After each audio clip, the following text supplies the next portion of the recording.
నిజంగా సొంత జిల్లాలో ఇలాంటి ఒక కిడ్నాప్ హత్య జరిగింది అంటే అది చంద్రబాబు నాయుడు గారి అసమర్థత కాదా, ఈ ప్రభుత్వం అసమర్థత కాదా అని నేను అడుగుతున్నా. ఎందుకంటే లాస్ట్ సండే 29వ తేదీన ఆ పాప రాత్రి అదృశ్యమైంది. 4 రోజులు ఆ చుట్టుపక్కల ప్రాంతాల్లోనే ఉన్నా కూడా పోలీసులు పట్టించుకోలేకపోయారు. ఎందుకంటే వారికి నిర్లక్ష్యం.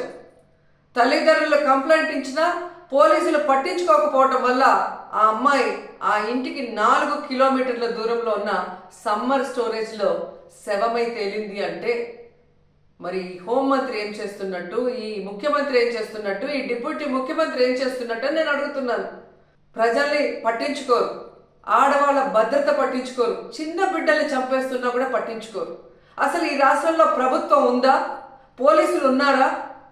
అసలు ఏం చేస్తున్నారు వీళ్ళంతా మాకు అర్థం కావట్లేదు.